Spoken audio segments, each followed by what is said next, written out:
Discrimination at the sequencer level. World chain sequencers are now officially discriminating against transactions based on the biological status of the sender. This represents a fundamental departure from the neutral fee market model that has defined blockchain since Bitcoin. By integrating the World ID protocol directly into the block building logic, the network creates a tiered execution environment where your status as a verified human carries more weight than the gas price you are willing to pay. This is not merely an anti-spam filter, it is the first production-scale attempt to replace the anonymous auction with a permissioned identity lane at the sequencer level. How the priority lane functions. The mechanism, known as priority block space for humans, works by reserving the top portion of every block exclusively for transactions signed by orb-verified identities. When a transaction arrives with a zero-knowledge proof of personhood, the sequencer pulls it into a separate, high-priority queue that bypasses the traditional fee war. Under the Phase 3 roadmap launched this June, these human transactions are effectively gas-free, with costs subsidized by the fees collected from unverified actors, primarily trading bots, MEV searchers, and institutional firms.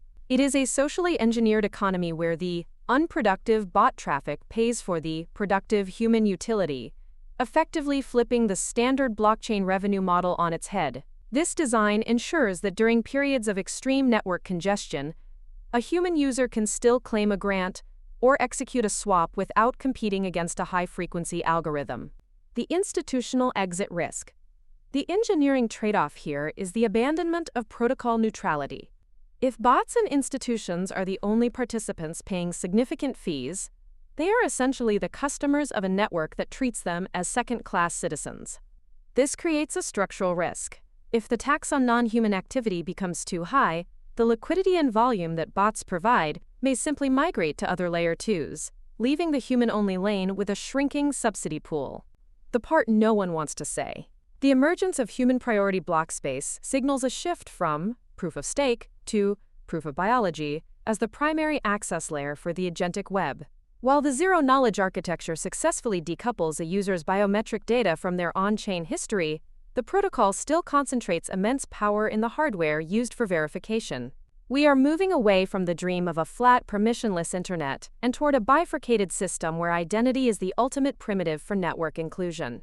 For developers, this means building for two distinct classes of users, one that lives in a frictionless, subsidized garden, and another that operates in the raw, expensive fee market of the automated world. This month's launch of Phase 3 is the definitive proof that World Chain is no longer a token project, but an identity-gated utility. The real test of this experiment will not be user growth, but whether the sequencer can maintain this subsidy without deterring the institutional liquidity that currently pays the bills. Watch for the ratio of human-to-bot gas revenue over the next quarter to see if this two-tier model is actually sustainable. Subscribe for more